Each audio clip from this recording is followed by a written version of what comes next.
Hello friends, कैसे हैं आप लोग। Welcome back T art study classes. आज मैं बहुत ही महत्वपूर्ण प्रश्नों को लेकर आया हूं। इसी प्रकार के प्रश्न आपको परीक्षा हाल में देखने को मिलेंगे। तो यदि आप मेरा चैनल सब्सक्राइब न किए हों तो सब्सक्राइब कर लें, बेल आइकन को प्रेस कर लें, जिससे इसी प्रकार के महत्वपूर्ण प्रश्नों का संकलन प्राप्त होता रहे। तो चलते हैं आज के पहले प्रश्न पर। आज का पहला प्रश्न है, निम्नलिखित में से ऋग्वेद काल के दौरान किसकी जानकारी नहीं थी। संयुक्त परिवार, कृषि, वर्ण व्यवस्था या विवाह प्रथा। तो बताइए कौन सा ऑप्शन सही होगा।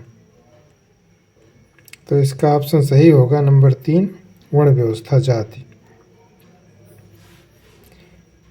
तो चलते हैं अगले प्रश्न पर। अगला प्रश्न है, निम्नलिखित में से कौन सा अन्न मनुष्य द्वारा सबसे पहले प्रयोग होने वाली में से था। राई, गेहूँ, जौ या जई। बताइए कौन सा ऑप्शन सही होगा। तो इसका ऑप्शन सही होगा नंबर 3, जौ। तो जौ जो है अन्न मनुष्य द्वारा सबसे पहले प्रयोग होने वाले में से था। चलते हैं अगले प्रश्न पर। अगला प्रश्न है, भारत में किस प्रकार का लोकतंत्र है। प्रत्यक्ष, प्रतिनिधियों का या राष्ट्रपति का, तानाशाही। बताइए कौन सा ऑप्शन सही होगा। तो इसका ऑप्शन सही होगा नंबर 2, प्रतिनिधियों का। तो भारत में प्रतिनिधियों का लोकतंत्र है। चलते हैं अगले प्रश्न पर। अगला प्रश्न है, भारत में वर्ण व्यवस्था किस लिए बनाई गई थी। श्रमिक गतिहीनता, श्रम की गरिमा को मान्यता देने, आर्थिक उत्थान, व्यावसायिक श्रम विभाजन। तो बताइए कौन सा ऑप्शन सही होगा। तो इसका ऑप्शन सही होगा नंबर 4, व्यावसायिक श्रम विभाजन। तो भारत में वर्ण व्यवस्था व्यावसायिक श्रम विभाजन के लिए बनाया गया था। चलते हैं अगले प्रश्न पर। अगला प्रश्न है, भारतीय संगीत का उद्गम किसमें खोजा जा सकता है। ऋग्वेद की संहिता में, आयुर्वेद की संहिता में, सामवेद की संहिता में या अथर्ववेद की संहिता में। बताइए कौन सा ऑप्शन सही होगा। तो इसका ऑप्शन सही होगा नंबर 3, सामवेद की संहिता में। तो भारतीय संगीत का उद्गम जो है सामवेद की संहिता में खोजा जा सकता है। चलते हैं अगले प्रश्न पर। अगला प्रश्न है, आरंभिक वैदिक काल में वर्ण व्यवस्था आधारित थी शिक्षा पर, जन पर, व्यवसाय पर या प्रतिभा पर। तो बताइए कौन सा ऑप्शन सही होगा। तो इसका ऑप्शन सही होगा नंबर 3, व्यवसाय पर। तो आरंभिक वैदिक काल में वर्ण व्यवस्था व्यवसाय पर आधारित थी। चलते हैं अगले प्रश्न पर। अगला प्रश्न है, निम्नलिखित में से कौन सा देश आधुनिक लोकतंत्र की स्थापना करने वाला पहला देश था। फ्रांस, इंग्लैंड, अमेरिका या भारत। बताइए कौन सा ऑप्शन सही होगा। तो इसका ऑप्शन सही होगा नंबर 3, अमेरिका।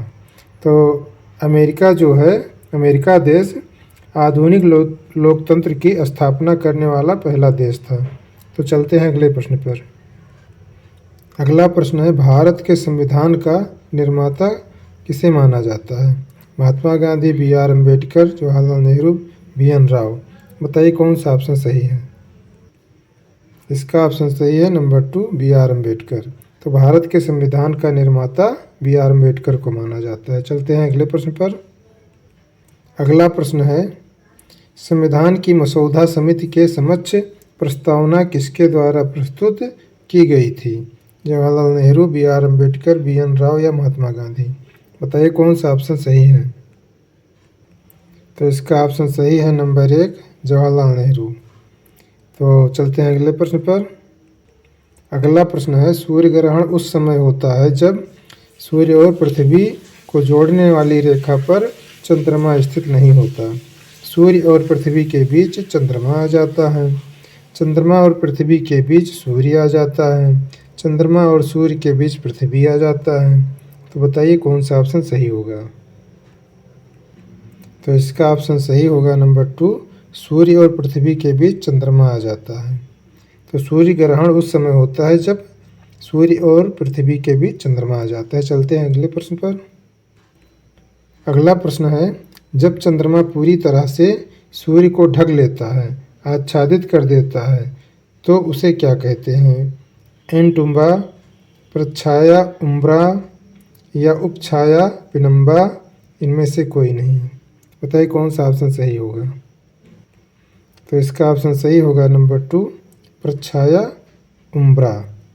तो जब चंद्रमा पूरी तरह से सूर्य को ढक लेता है, ये अर्थात आच्छादित कर देता है, तो उसे प्रच्छाया यानी उम्ब्रा कहते हैं। चलते हैं अगले प्रश्न पर।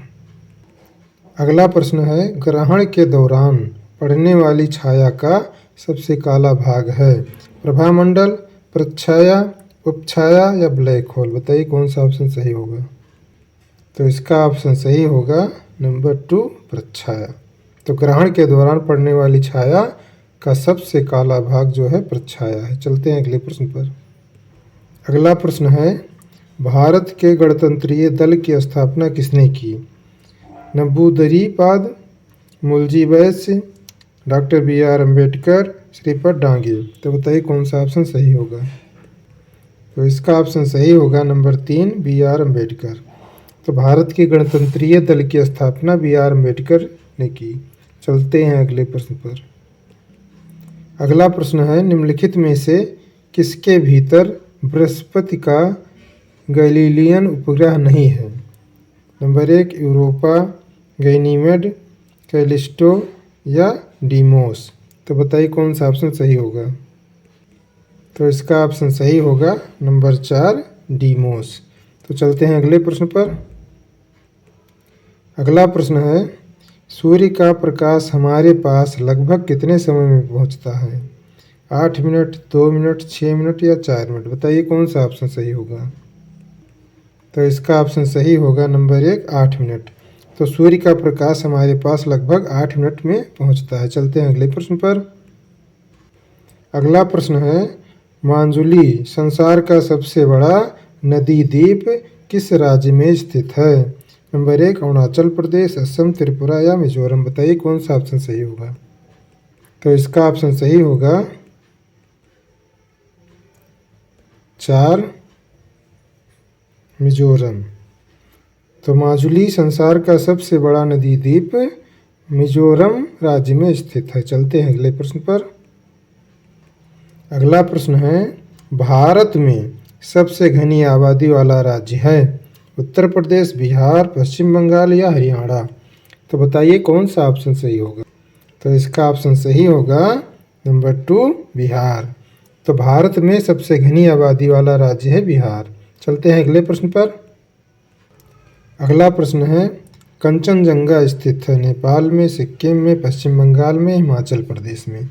तो बताइए कौन सा ऑप्शन सही होगा। तो इसका ऑप्शन सही होगा नंबर 3, पश्चिम बंगाल में। तो कंचनजंगा पश्चिम बंगाल में स्थित है। चलते हैं अगले प्रश्न पर। अगला प्रश्न है, नौटंकी निम्नलिखित में से किस राज्य का लोक नृत्य है। हरियाणा, राजस्थान, उत्तर प्रदेश या गुजरात। बताइए कौन सा ऑप्शन सही होगा। तो इसका ऑप्शन सही होगा नंबर 3, उत्तर प्रदेश। तो नौटंकी जो है उत्तर प्रदेश राज्य का लोक नृत्य है। चलते हैं अगले प्रश्न पर। अगला प्रश्न है, गुरु गोपीनाथ प्रतिपादक थे कथक के, कथकली के, कुचिपुड़ी के या भरतनाट्यम के। बताइए कौन सा ऑप्शन सही होगा। तो इसका ऑप्शन सही होगा नंबर 2, कथकली के। तो गुरु गोपीनाथ जो हैं वो कथकली के प्रतिपादक थे। चलते हैं अगले प्रश्न पर। अगला प्रश्न है, भारत के निम्नलिखित में से किस राज्य का एक नृत्य नाटक कुचिपुड़ी है। नंबर 1, ओडिशा, आंध्र प्रदेश, तमिलनाडु या केरल। तो बताइए कौन सा ऑप्शन सही होगा। तो इसका ऑप्शन सही होगा नंबर 2, आंध्र प्रदेश। तो भारत के आंध्र प्रदेश राज्य का एक नृत्य नाटक कुचिपुड़ी है। तो चलते हैं अगले प्रश्न पर। अगला प्रश्न है, देश के निम्नलिखित समूहों में से किसके साथ अरुणाचल प्रदेश की साझी सीमाएं हैं। नंबर 1, भूटान, बांग्लादेश और चीन। नंबर 2, म्यांमार, बांग्लादेश और चीन। नंबर 3, भूटान, चीन और म्यांमार। नंबर 4, भूटान, बांग्लादेश और म्यांमार। तो बताइए कौन सा ऑप्शन सही होगा। तो इसका ऑप्शन सही होगा नंबर 1, भूटान, बांग्लादेश और चीन। तो जो निम्नलिखित देश हैं इनमें भूटान, बांग्लादेश और चीन अरुणाचल प्रदेश के साथ अपनी सीमाएं साझी करती हैं। चलते हैं अगले प्रश्न पर।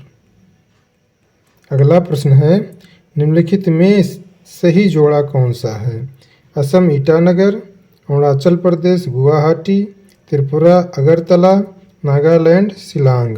तो बताइए कौन सा ऑप्शन सही होगा? तो इसका ऑप्शन सही होगा नंबर 3 त्रिपुरा अगरतला। तो निम्नलिखित में त्रिपुरा अगरतला जोड़ा सही है। चलते हैं अगले प्रश्न पर। अगला प्रश्न है, निम्नलिखित में से कौन सा असम का प्रसिद्ध त्यौहार है?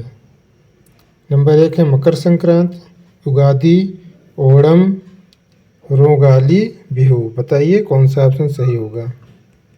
तो इसका ऑप्शन सही होगा नंबर 4 रोगाली बिहू। तो रोगाली बिहू असम का प्रसिद्ध त्यौहार है। चलते हैं अगले प्रश्न पर। अगला प्रश्न है, भारत की सबसे पहली बोलती टाकी फीचर फिल्म कौन सी थी? राजा हरिश्चंद्र, दुनिया न माने, आलम आरा या आदमी। बताइए कौन सा ऑप्शन सही होगा? तो इसका ऑप्शन सही होगा नंबर 3 आलम आरा। तो भारत की सबसे पहली बोलती टाकी फीचर फिल्म जो है वो आलम आरा थी। चलते हैं अगले प्रश्न पर। तो मित्रों, ये वीडियो कैसा लगा कमेंट बॉक्स में ज़रूर लिखिएगा और आप अपनी तैयारी करते रहिए। और यदि इस प्रश्न उत्तर को आप लिखते हैं तो लिखने से जल्दी याद हो जाता है। और यदि आपको ये वीडियो पसंद आए तो लाइक और शेयर ज़रूर कीजिएगा। और मिलते हैं अगले वीडियो में। बहुत बहुत धन्यवाद।